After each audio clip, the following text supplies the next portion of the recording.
एक कागभूषण नाम के एक महात्मा हुए हैं और गरुड़ जी के साथ उनकी एक बार गोष्ठी हुई।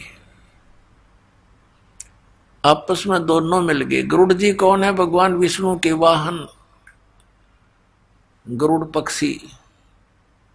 अब ये देवता होते हैं और ये बोलते हैं मनुष्य की तरह, इनके अच्छे विचार हैं, भले ही वहां पशु योनि में है, वो पक्षी योनि में। और कागभूषण भी ऊपर से मुंह काग का है, उसका कौवे का, बाकी शरीर उसका देवताओं जैसा है, ऐसी उसकी व्यवस्था है। तो जब वो अपनी कथा सुनाता है, गरुड़ जी ने पूछा, हे कागभूषण, आप के पास बैठने से मुझे बड़ी शांति होती है और आप परमात्मा के भजन में दिन रात लगे रहते हो। आपने ये स्थिति, ये गति कैसे प्राप्त की? अब कागभूषण ने कहा कि गुरुदेव, मेरी लंबी कहानी है, समय हो तो सुनाऊं। गरुड़ जी ने कहा कि आप सुनाइए, मैं सुनने का, जानने का इच्छुक हूं। तो कागभूषण जी सुनाने लगे कि गुरुदेव, एक बार मनुष्य जीवन था मेरा और उससे पहले भी मैंने असंख्यों मनुष्य जीवन नष्ट कर लिए थे, कभी भक्ति पर मैं लगा नहीं। एक समय क्या हुआ कि हम 2 बहन 2 भाई थे, मेरे माता पिता थे, एक भरा पूरा परिवार था और एक ऐसा दुर्भिक्ष पड़ा, यानी अकाल गिर गया, वर्षा हुई नहीं, अन्न का अभाव हुआ, पत्ते भी, वृक्ष भी सूखने लगे। तो ऐसा भयंकर स्थिति आ गई कि मनुष्य को मनुष्य खाने लग गया। सब वृक्ष भी खा लिए, पत्ते भी खा लिए, कूट कूट के बाड़े भी खा चुके, मनुष्य को मनुष्य खाने लग गया। उस स्थिति में मेरे माता पिता और भाई बहन, यानी मेरा परिवार, सब मेरी आंखों के सामने मर गए। मैं 20 वर्ष की उम्र का था, भाई छोटे, बहन छोटी थी, वो भूख ज्यादा समय तक सहन नहीं कर सके। माता पिता वृद्ध थे, वो भी मृत्यु को प्राप्त। अब मैंने भी वहां से निकलकर अपनी जान बचानी चाहिए, तो मैं अवंतिका नगरी में चला गया। वहां पर अकाल नहीं था, वहां पर मेरी जान बची, भोजन खाया। लेकिन मेरे माता पिता, मेरे भाई बहन मेरी आंखों के सामने तड़प तड़प कर, रो रो कर मरे थे भूखे। उस स्थिति से मैं बहुत दुखी था और ये सोचा करता था, हे परमात्मा, ये क्या जीवन हुआ? कल तक तो देखो हम कितने ठाठ से भाई बहन माता पिता के साथ प्यार से रह रहे थे, आज मेरा सारा नाश हो गया, ये क्या हुआ? क्योंकि इंसान जब घना दुखी होले है तब उसने परमात्मा का आश्रय दिखाई देता है। एक मंदिर में एक शिव का भक्त ब्राह्मण कथा कर रहा था, तो मैं वहां जाकर बैठ गया कि यहाँ कोई रोटी टोक मिलेगा। ब्राह्मण कथा कर रहा था, सभी उठकर चले गए, मैं बैठा रह गया। ब्राह्मण ने पूछा कि आप कैसे बैठे हो बेटा? मेरी आंखों से आंसू गिरने लगे। ब्राह्मण बड़ा दयालु था, उसने कहा, क्यों रो रहा है बेटा, बता अपना दुख बता। मैंने सारी कहानी बताई ब्राह्मण को। उसने कहा, बेटा तू मेरे पुत्रवत है, मेरे पास रहे, इस मंदिर में सेवा कर, रोटी खा, चिंता ना कर बेटा। यहाँ तो पता नहीं क्या क्या आपदाएं मनुष्यों पर आती है, और तुम्हारा संस्कार था, उनका इतना ही समय था, तो काफी संतुष्ट मुझे किया, मैं वहां रहने लग गया। अब वो विप्र प्रतिदिन कथा करे भगवान की और मुझे कहे, बेटा दीक्षा ले ले, भक्ति कर ले। और मेरे मन में कति इच्छा नहीं हो नाम लेने की, मैं टाल मटोल कर दूं जी, फिर देखूंगा। अब कागभूषण जी बता रहे हैं गुरु जी को कि ऐसे 6 महीने बीत गए, रोज कथा सुनूं, बैठा रहूं, कति हृदय में बातें नहीं आवे, अग नाम ले लूं, दीक्षा ले लूं। 6 महीने तक जब ये कथा सुनता रहा और विपर मेरे को प्रतिदिन दूसरे तीसरे दिन कह देता, बेटा देखो मनुष्य जीवन परमात्मा की भक्ति के लिए मिला है, इसके बिना तो ये पशु जैसा जीवन है, और देखो यहाँ क्या क्या घटनाएं घट जाती है, ये झूठा संसार है।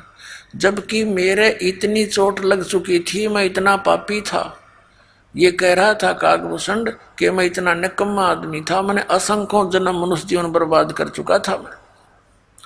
और 6 महीने तक लगातार सत्संग सुनकर तब मेरी आत्मा में जगह बनी, थोड़ी सी दीक्षा ले लूं।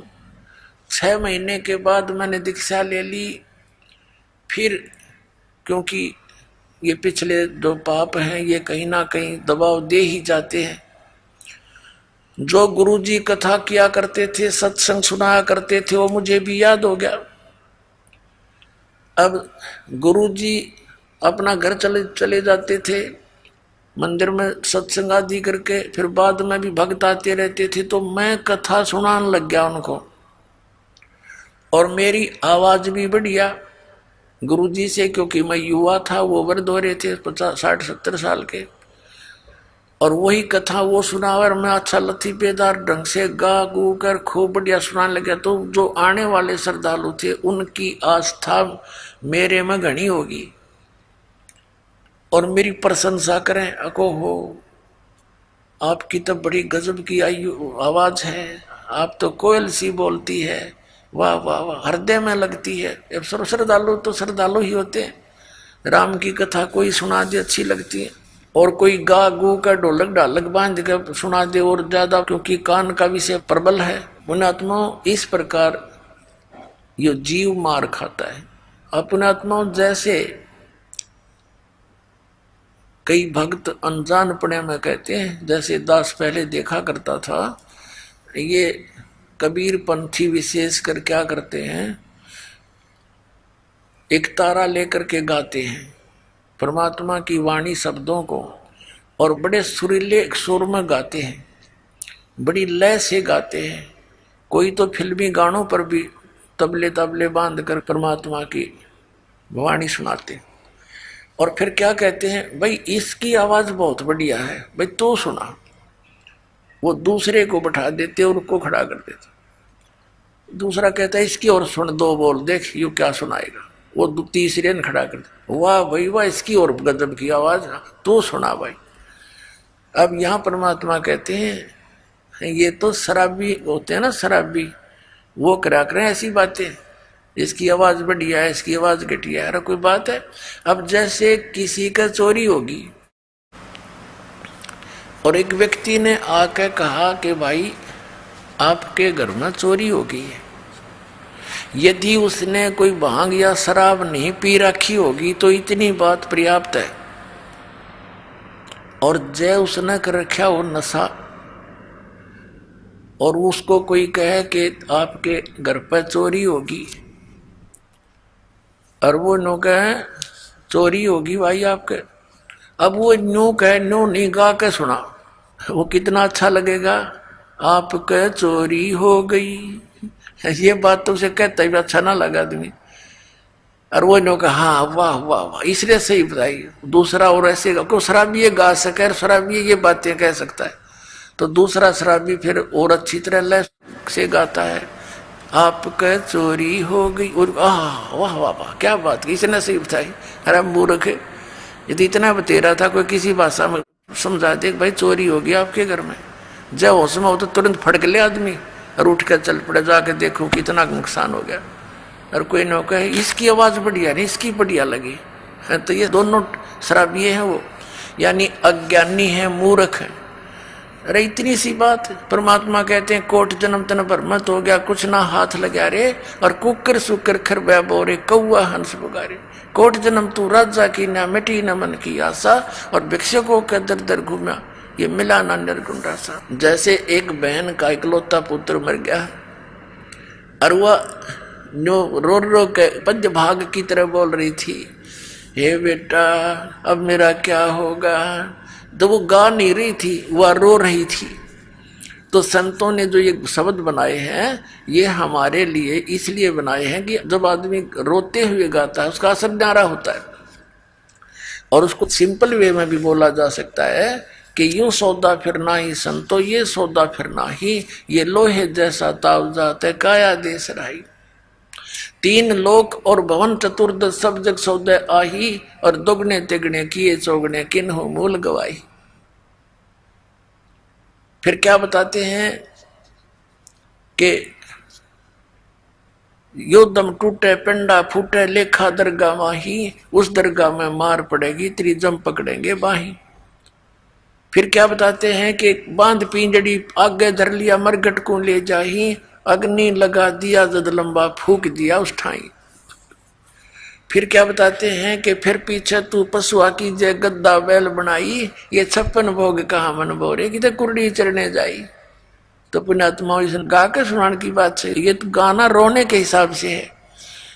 जैसे बच्चों को पहली कक्षा में सुनाते हैं आ का आम ई की इमली, तो ये तो प्रथम कक्षा के बच्चों को ऐसी आवाज सुनाई जाती है, इसमें आवाज से लिंक नहीं होता, उस अक्षर से संबंध होता है। आ से आम, आम कैसा होता है, वो आ अक्षर कैसा है। तो ये व्यवस्था जो गाने में स्वर ने देख करके जो करते हैं तो वो मूर्ख और भोली आत्मा होती है जिन्हें पता नहीं अध्यात्म मार्ग का।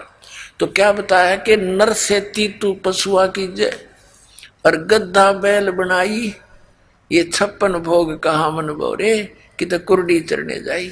बताइए गान की चीज है, ये तो रोण की बातें हैं कि मनुष्य जीवन छूट गया, भक्ति करी नहीं तो गद्दा बैल बनाई। ओए होए, आपकी सुरत, आपकी दृष्टि, शोध, चिंतन उस गधे की जीवनी पर जानी चाहिए। भगवान की वाणी ये दास जब बोलता है नर से तू गधा बनावे, गद्दा बैल बनाई, ये 56 भोग कहा मन बोरे कि तो कुर्डी चढ़ने जाए। आज आप देख कितना सुंदर पवित्र आहार करते हो, हैं? रोटी, हलवा, खीर, पूरी, प्यास लगे जब जल पी लें, भूख लगे रोटी खावें, जब भी इच्छा हो जाती है। तो कहते हैं परमात्मा ने ये सुविधा आपको इसलिए दी है कि आप भक्ति करो परमात्मा की, और उसको ना करके फिर क्या होगा, पीछे तू गद्दा बैल बनाई और ये 56 भोग कहा मन बोरे तो कुर्डी चढ़ने जाए। तो ये स्थिति हो जाएगी। तो पुण्यात्मा अब काग बुसड के साथ ये ऐसी ही घटना घटी, 4 बातें सीख के गाना सीख लिया और उसके प्रशंसक हो गए कई, जैसे श्रोता आते थे, उसके अंदर अभिमान भर गया। गुरुड़ जी को बता रहा कागभूषण कि एक दिन मैं बैठा था, आसपास मेरे वो भगत प्रशंसक विराजमान थे। गुरु जी आए मंदिर के अंदर भगवान शिव की पूजा करने के लिए, तो मैंने बैठे बैठे प्रणाम कर लिया, उठा नहीं, मैं उठ के उनका सत्कार नहीं किया गुरु जी का, जो एक नियम होता है। और मैंने सोचा मेरी बेइज्जती हो जाएगी, मेरे चेले बैठे हैं आसपास ही, तो खड़ा होऊंगा, तो मैंने अपने आप मैंने सोच लिया, अभिमान हो गया। तो गुरु जी ने तो इस तरफ ध्यान नहीं दिया, क्योंकि उनकी तो धुन थी अपनी पूजा करूं जाके। वो तो मंदिर में भगवान शिव के जो मूर्ति थी वहां बैठ के भक्ति करने लगा। अपनात्मा जो दास कथा सुनाना जा रहा है, ये ना समझना कि ये मंदिर की पूजा से उस पुजारी को, पंडित को कोई उपलब्धि थी। वो पूजा तो आप कहीं कर लो, घर पर बैठ के कर लो, सच्चे दिल से जिस भी इष्ट की आप पूजा करोगे, साधना करोगे, जितनी उस इष्ट की सामर्थ्य है उतनी मदद आपकी अवश्य करेगा।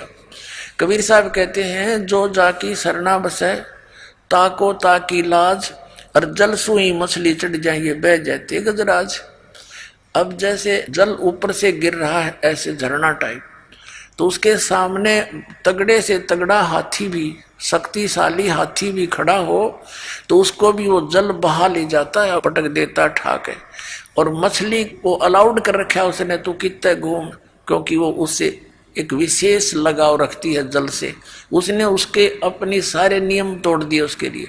वो उल्टी दिशा में भी ऊपर चढ़ जाती है और ऊपर चली जाती है, फाल से भी ऊपर पहुंच जाती है। तो कहने का भाव यह है कि जैसे आपकी मित्रता एक दरोगा जी से होगी और उसके ऑफिस में आप जाकर सीधे बैठ जाओगे, चाय पिलाओगा, खाना खिलाओगा, बर्फी खिलाओगा, और उसके सत्र का जो काम होगा पहला करेगा आपका सबसे पहले।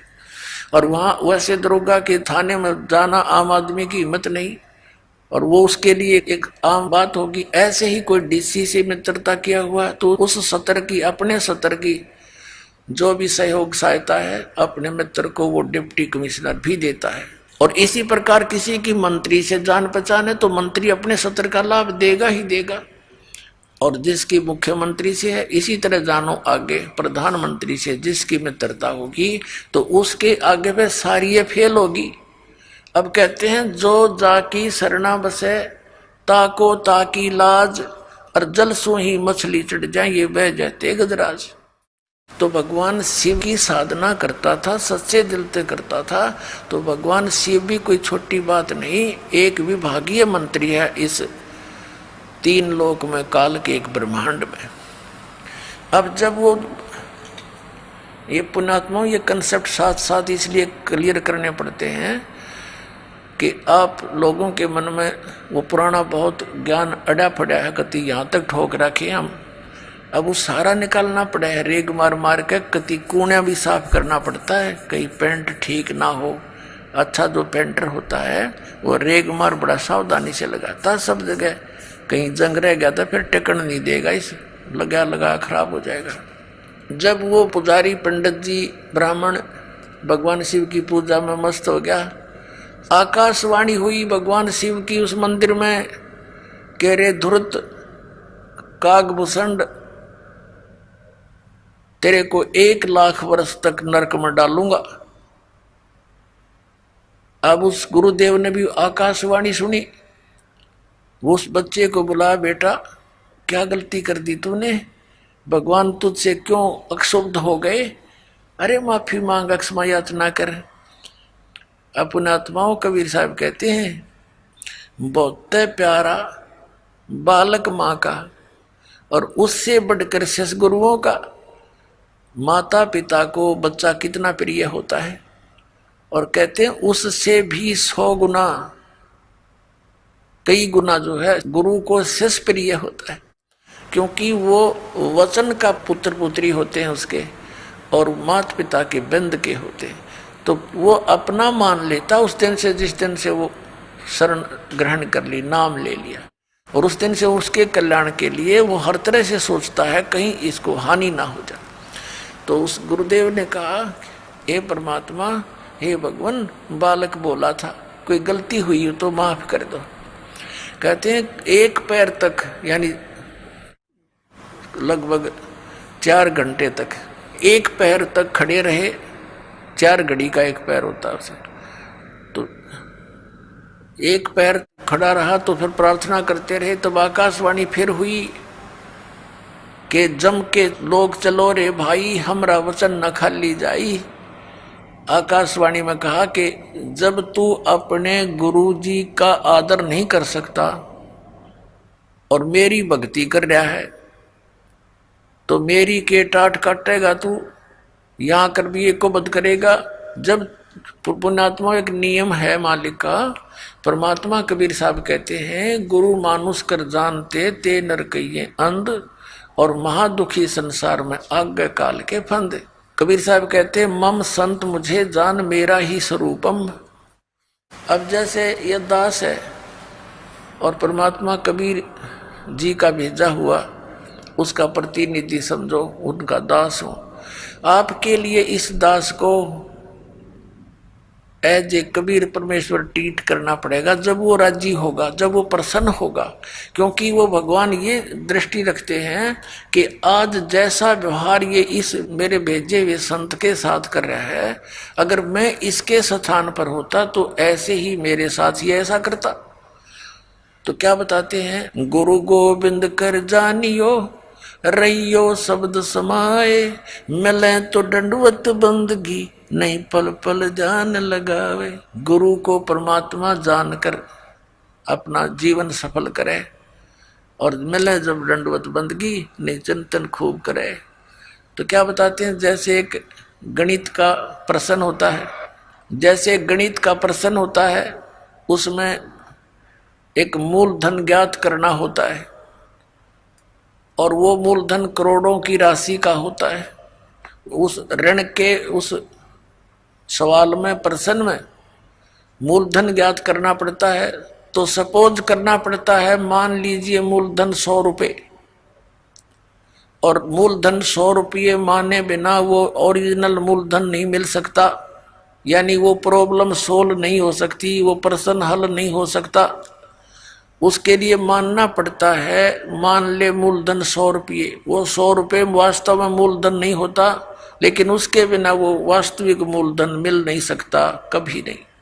तो इसलिए ये दास गॉड नहीं है, लेकिन आपने न्यू मान कर रिहर्सल करनी पड़ेगी कि मान लो गुरुजी गॉड, ये समझ लेना पुनः। तो क्योंकि जब आप यहाँ से जाओगे तो आपको त्रिकुटी के ऊपर जहाँ एक इंटरनेशनल एयरपोर्ट है यहाँ से जाने का, और वहाँ से जहाँ भी जिसने टिकट बनवा रखी है, यानी जिस भी देव ईष्ट की साधना वो किए हुए है, वहाँ त्रिकुटी से ही उसका फिर आगे उसी रास्ते से उसके विमान जाएंगे।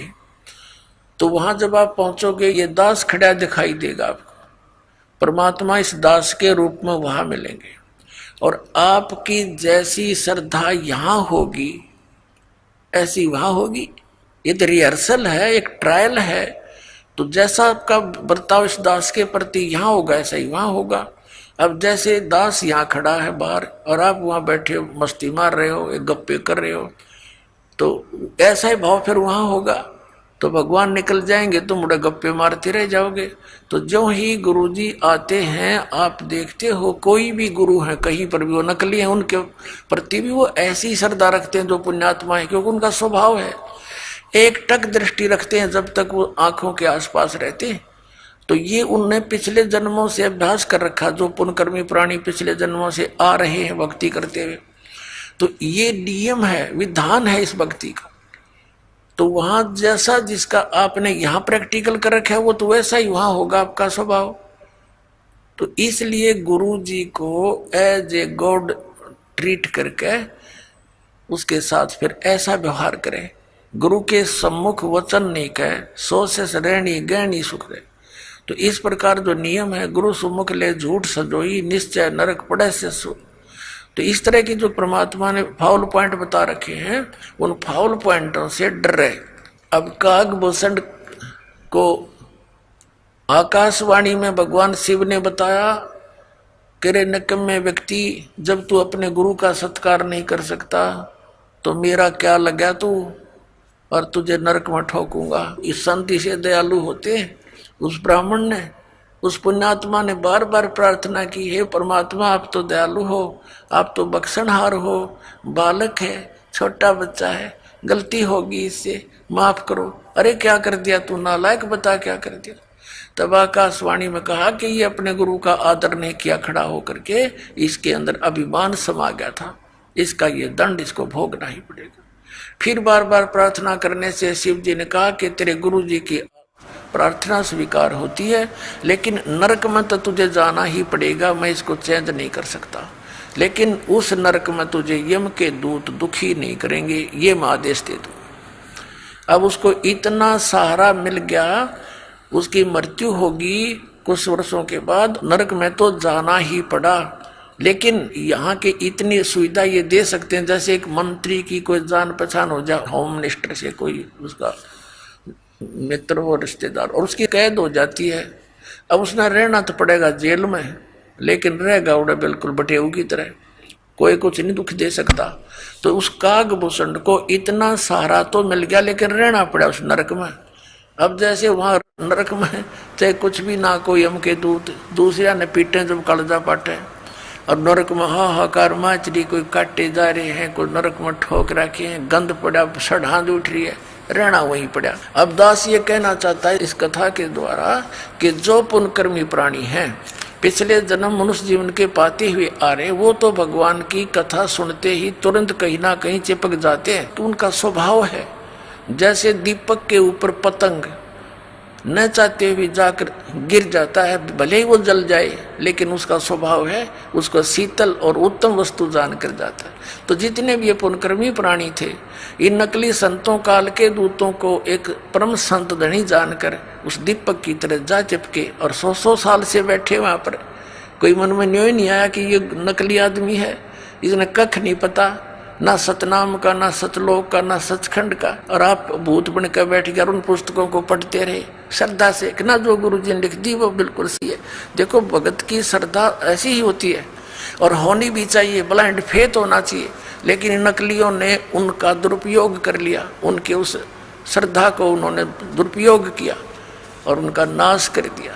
तो इस कारण से ये दास जो बताना चाह रहा है इस कथा के माध्यम से कि पिछले जन्म के जो पुण्यकर्मी प्राणी मनुष्य जीवन से आए हुए हैं, वो तो तुरंत कहीं ना कहीं कोई ना कोई साधन अपनाए हुए हैं और चुप करके अपने लगे हुए। उन्हें संतुष्टि है कि भगवान की साधना कर रहा हूँ और करनी चाहिए, लेकिन शास्त्र विधि को त्याग का मनमाना आचरण करना भी यूजलेस है। अब क्या बताना चाहता दास के जो भक्ति पर नहीं लगते, कितनी बार कहने से भी नहीं लगते, वो प्राणी हैं जो पिछले जन्मों से मनुष्य जीवन से ना आकर के किसी पशु पक्षी या जड़ योनि वृक्ष आदि की योनि से आए हुए।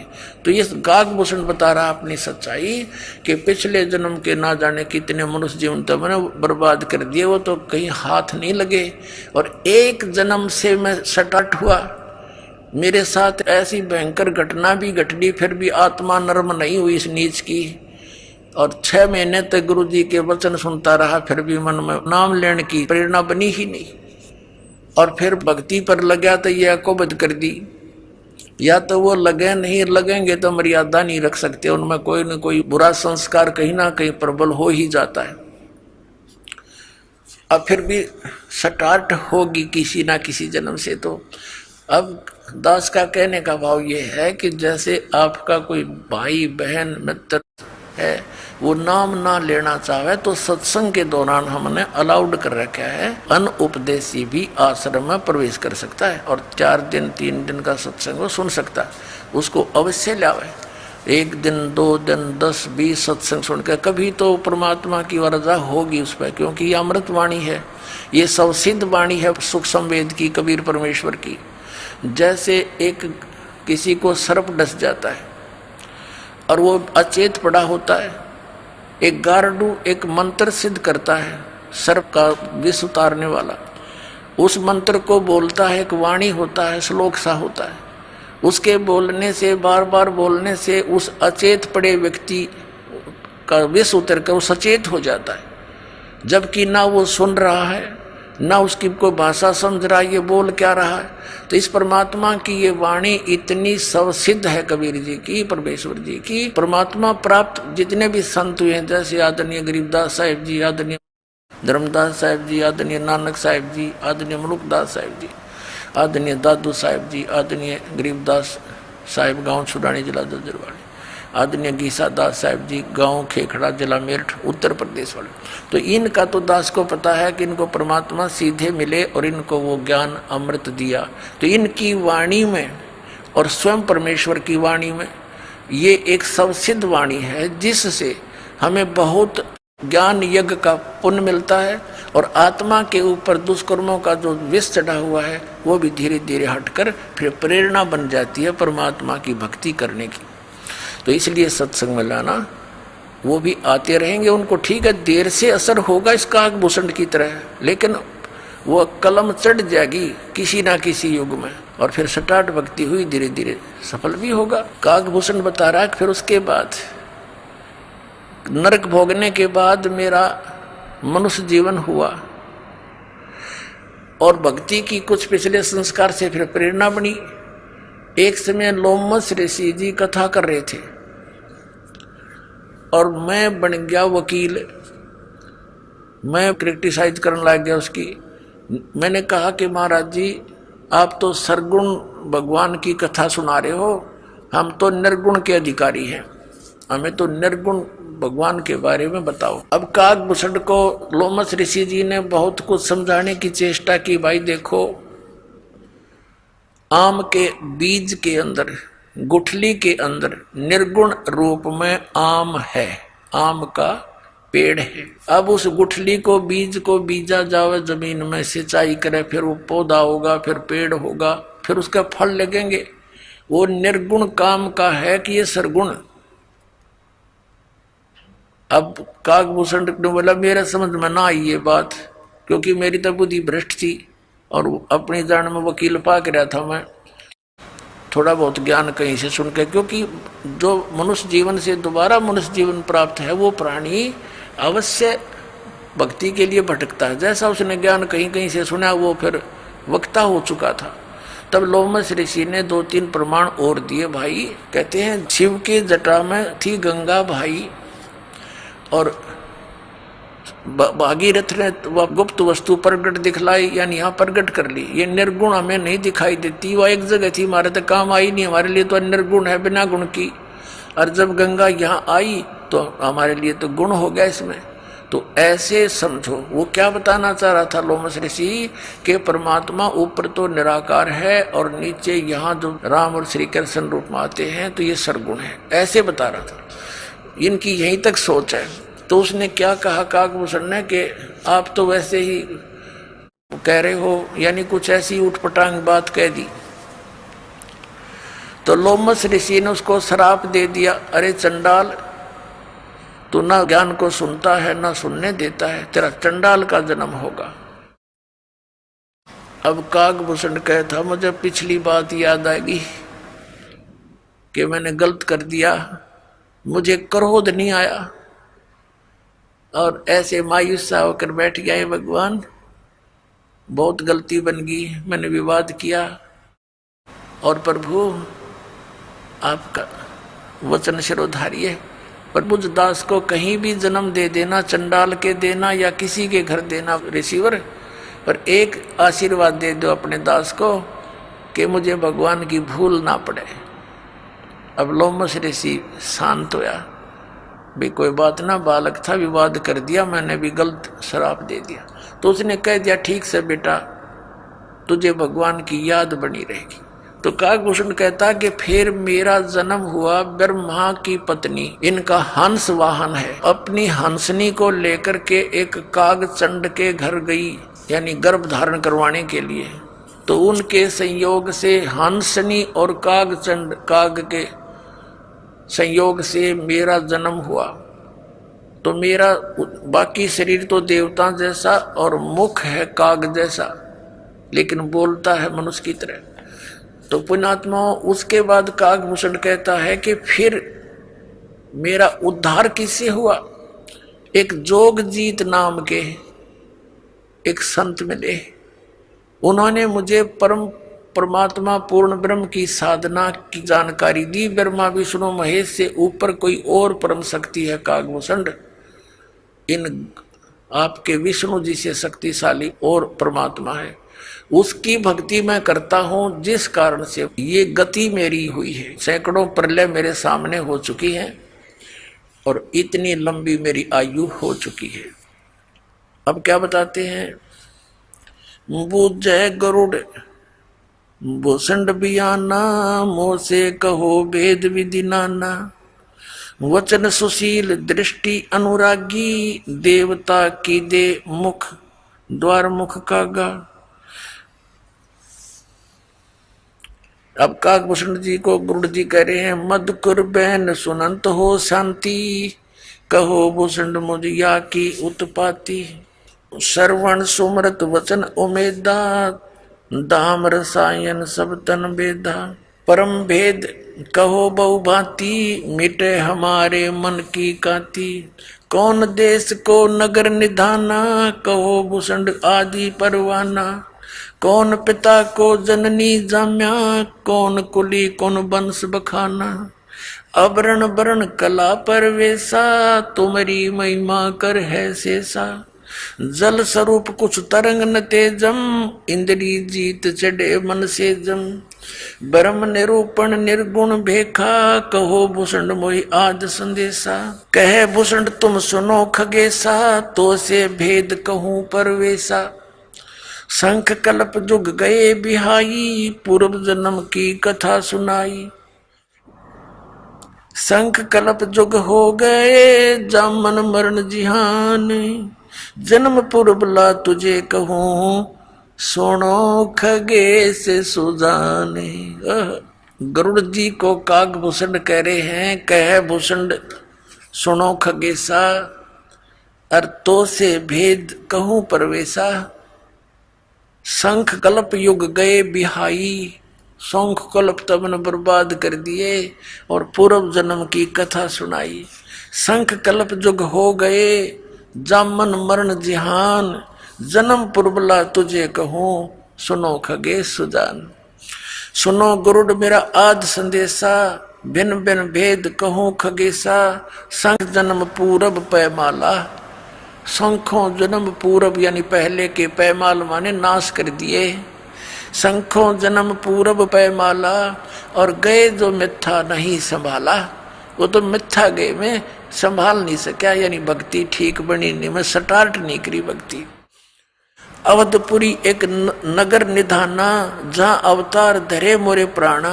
20 वर्ष की उम्र पुनीता, और मात पिता भय काल समीपा।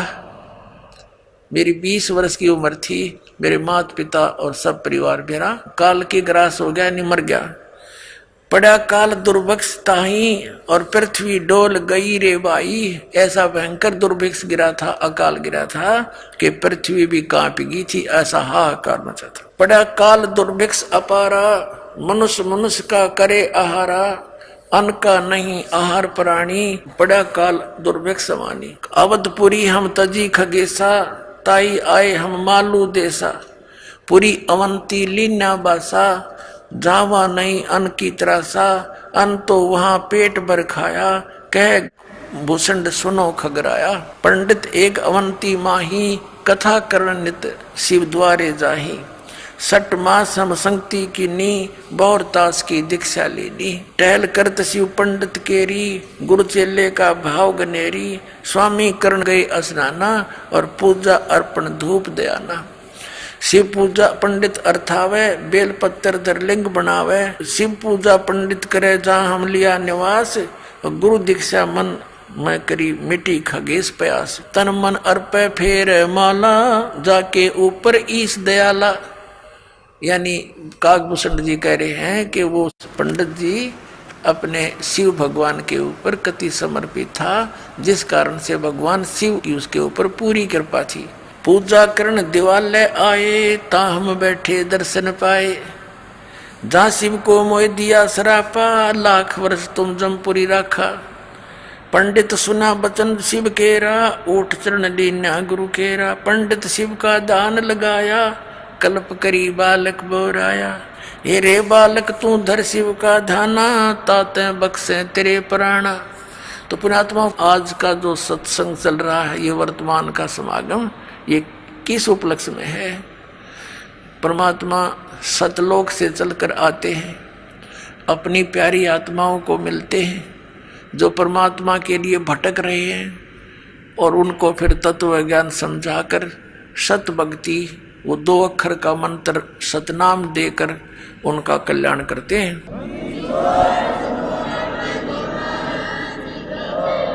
तो पुण्यात्मा, आज का जो सत्संग चल रहा है, ये वर्तमान का समागम, ये किस उपलक्ष्य में है?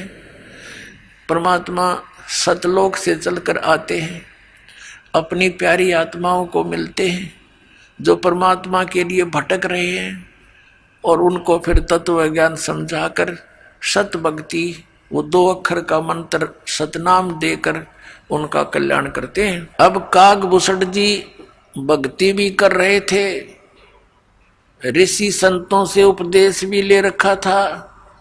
तब परमात्मा गए, बेटा इस साधना से तेरा जन्म मृत्यु नहीं मिट सकता, और पूरी सृष्टि रचना सुनाई।